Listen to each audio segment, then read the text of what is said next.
Hi, welcome to Everyone Can Jam. This is a place where everyone can learn to play music, and something that happens when people sign up for my email list is they get an opportunity to tell me about something that they've struggled with.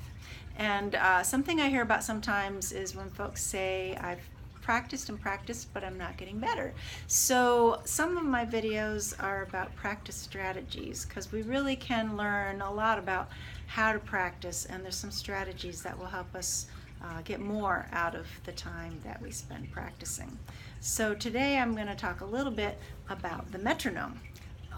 We have to be really careful how we use the metronome. It's really important as a musician to use a metronome to help you to develop your sense of timing.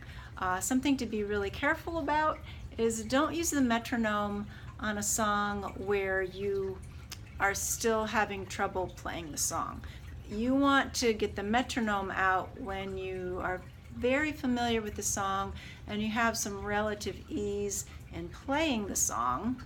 However, this happens a lot when you're new at playing music. You don't want to practice only that song. You want to have something else going on that is easy where you can use the metronome.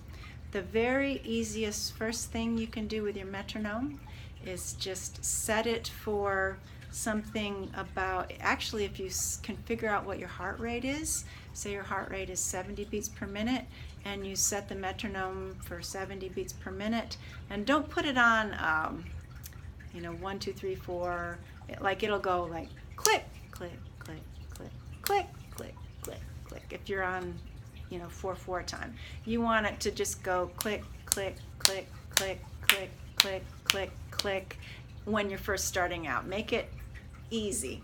And I'm talking about just like beginner level, developing your sense of rhythm when you're new to the metronome.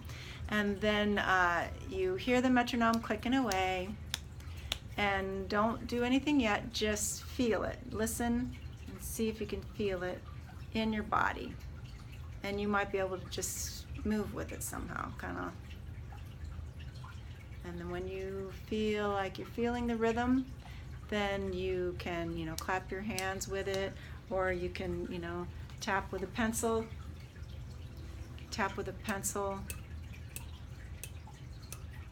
But do it in that order.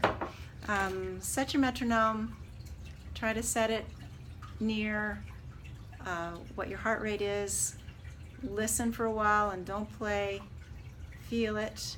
Feeling is very important. You want to have whatever you do when you're working on your sense of timing. You want to have what you're doing easy enough so you can stay in feeling. If you're working on your sense of timing and you're trying to play a song that isn't solid yet, things are going to fall apart. So there's a nice easy way to start, just tapping, feeling, and tapping with the beat. That's something you can do to develop your sense of rhythm until your songs are ready. And then when you have a song that you can play with relative ease, then you can use it with the metronome. Just one more point. You can't play, well, in order to play music, we have to practice movement. And you can't do the movement at specific increments of time if you can't do the movement.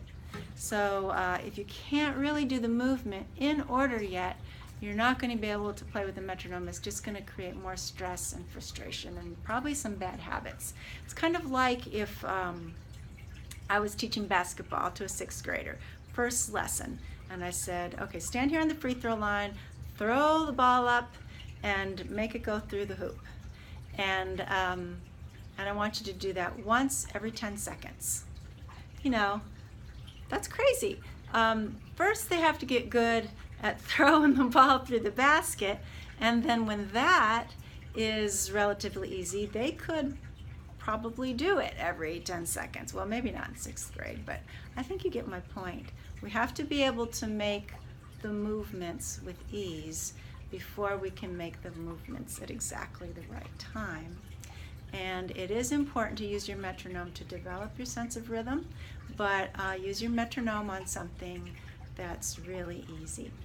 And if you have questions, I love questions. It gives me great ideas for videos that help a lot of people. So if you'd like to join my email list, go to www.everyonecanjam.com, because I will be putting things there that I don't put anywhere else. See you soon.